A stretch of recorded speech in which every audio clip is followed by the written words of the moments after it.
Hello students of class 9, welcome to our online class, and in this class we are going to discuss about the dense and regular connective tissue.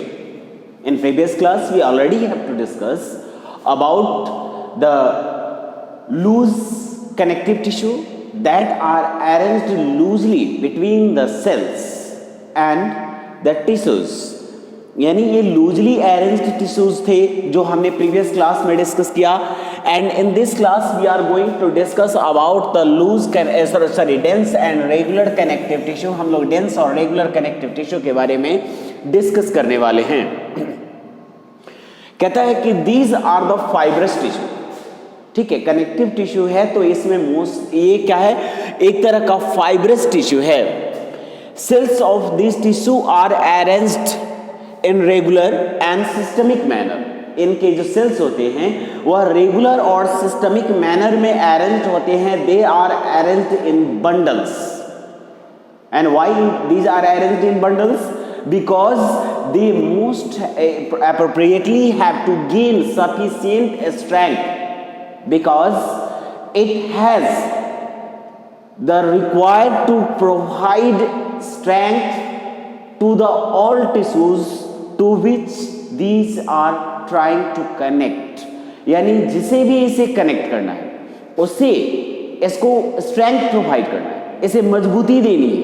सो इसमें जो है मतलब इसके जो sales होते हैं वह स्ट्रेंथ गेन करते हैं.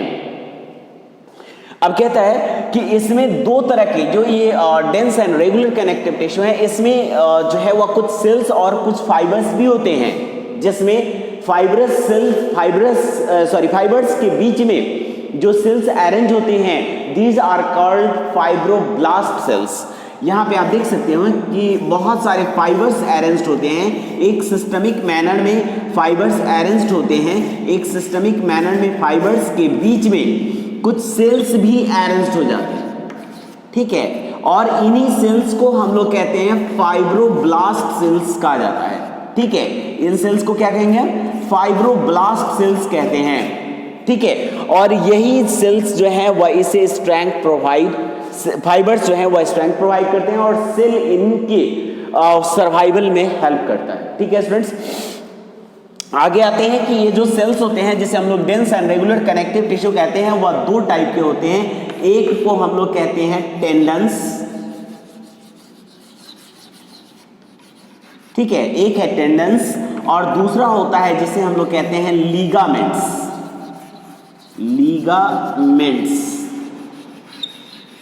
ठीक है, टेंडन्स एंड लीगामेंट्स कहते हैं.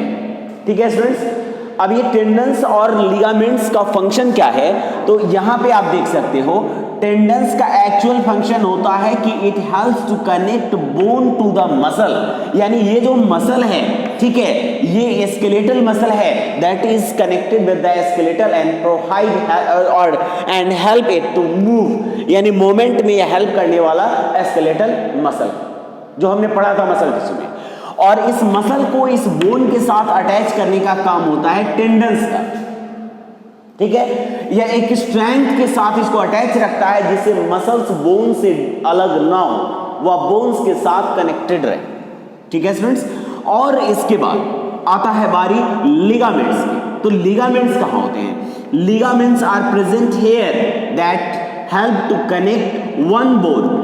ये है आपका बोन और ये भी बोन है, और इन दोनों को जोड़ने का जो काम होता है वह होता है लिगामेंट का. यानी टेंडन्स का काम है बोन्स टू मसल्स को कनेक्ट करना और लिगामेंट्स का काम है बोन टू बोन को कनेक्ट करना. ठीक है स्टूडेंट्स, तो इस तरह से हमने देखा कि टेंडन्स एंड लिगामेंट्स क्या होते हैं. अब नाउ नेक्स्ट कि हम थोड़ा सा टेंडन्स के बारे में डिटेल इंफॉर्मेशन गेन कर लेते हैं. Tendons are cord-like structure which are strong and inelastic in nature. यानी यहाँ पे कहता है कि टेंडन्स में इलास्टिसिटी नहीं होती है. टेंडन्स इनइलास्टिक होते हैं, यानी इनमें इलास्टिसिटी नहीं होती है. They are only for providing the strength, है ना, to the joints, to the responsible to only connect the bone to the muscle, या बोन्स को मसल्स से कनेक्ट करने का काम करते हैं.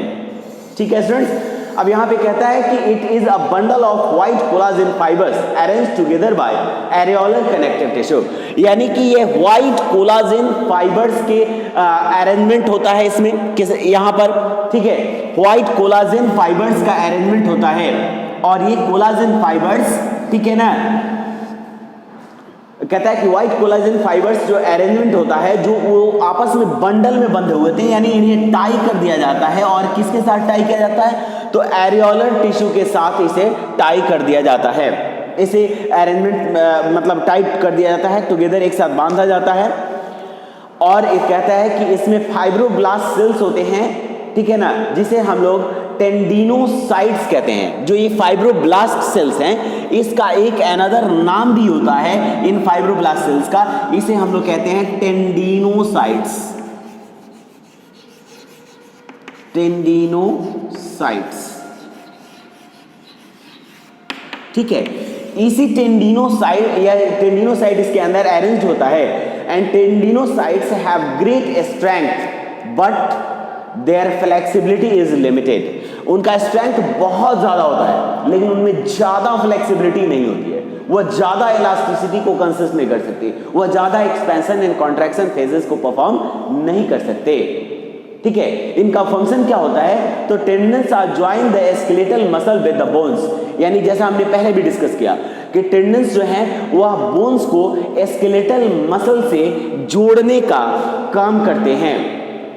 उसके बाद आगे कहता है कि they are also help in moving of the bones rhythmic contraction and relaxation, यानी रिदमिक एक्सपेंशन और रिदमिक कॉन्ट्रैक्शन एक रिदम में, एक सिस्टमिक मैनर में उनके एक्सपेंशन और कॉन्ट्रैक्शन को के में हेल्प करते हैं। कौन? टेंडन्स।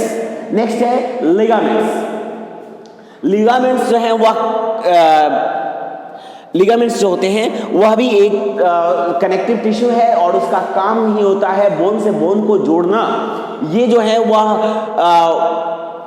येलो इलास्टीन फाइबर के बने होते हैं, ठीक है ना। और इसीलिए चूंकि यह एक इलास्टीन फाइबर के बने हुए हैं, ठीक है, और इसीलिए इनमें इलास्टिसिटी होती है। क्या होता है इनमें? इलास्टिसिटी होती है। They can expand according to need, यानी जैसी जरूरत होगी उसके अनुसार वो एक्सपेंड भी करेंगे और कॉन्ट्रैक्ट भी, फैलेंगे भी और सिकुड़ेंगे भी, ठीक है स्टूडेंट्स। तो इस तरह से आपने देखा these fibres are bounded together by another areolar tissue, यानी कि ये जो फाइबर्स है वो अलग अलग नहीं रह सकते, और अलग अलग रहेंगे तो they don't get sufficient strength, उन्हें सफिशिएंट स्ट्रेंथ नहीं मिलेगा।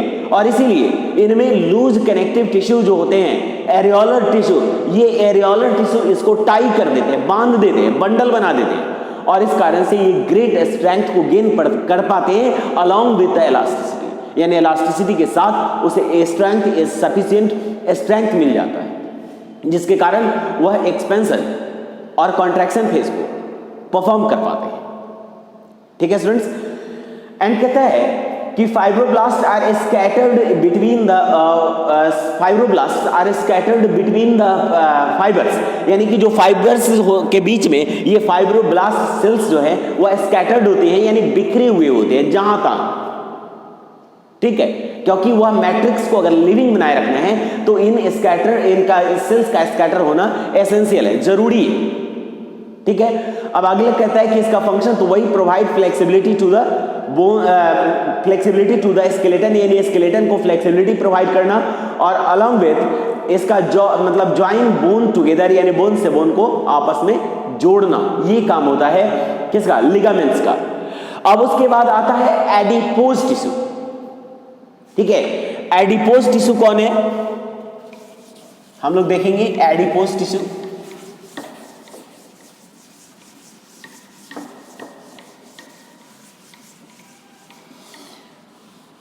देखिए एडिपोज टिश्यू जो होता है वह एक स्पेशल टाइप ऑफ टिश्यू का बना हुआ होता है, एडिपोज टिश्यू, ठीक है। ये टिश्यू जो है वह एडिपोसाइट सेल्स का बना हुआ होता है, जिस सेल से बना होता है उसको हम लोग कहते हैं एडिपोसाइट सेल्स, एडिपोसाइट सेल्स, ठीक है। एडिपोसाइट सेल्स से बना हुआ होता है, ठीक है। और इन एडिपोसाइट सेल्स का काम क्या होता है?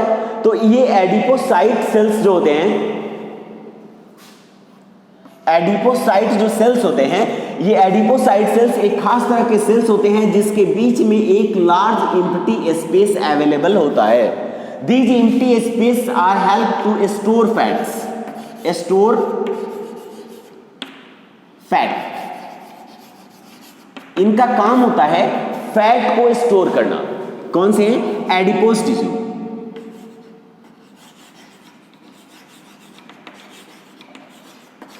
Adipose tissue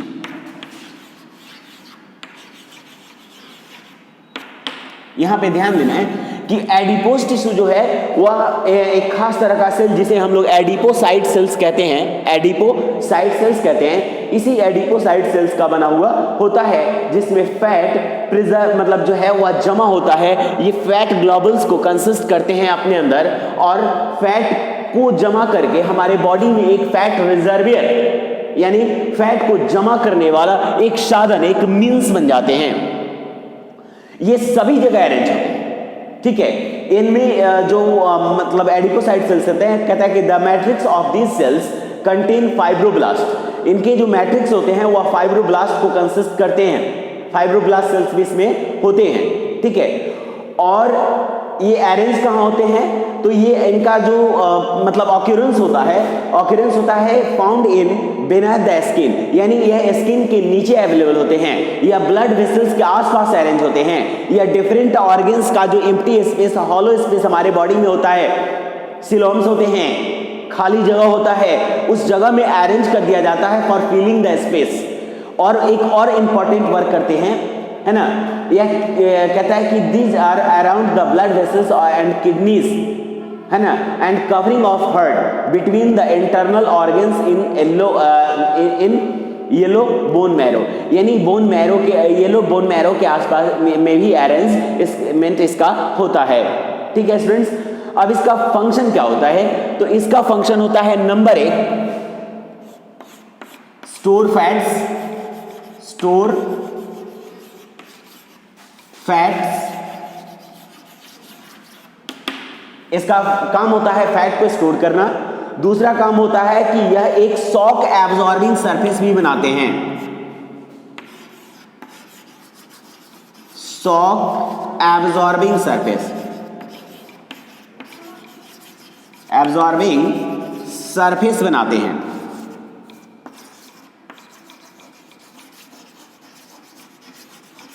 shock absorbing surface यानी जितने भी हमारे डेलिकेट ऑर्गन्स बॉडी में होते हैं उन सभी डेलिकेट ऑर्गन्स को शॉक से बचाने के लिए इनका एक ऐसा सरफेस बनाया जाता है जिस सरफेस को पर अगर चोट भी लग जाती है, किसी तरह का अटैक भी हो जाता है, तो वो जो है वह इंटरनल एंड डेलिकेट ऑर्गन्स को प्रोटेक्ट करते हैं एज शॉक एब्जॉर्बिंग सरफेस।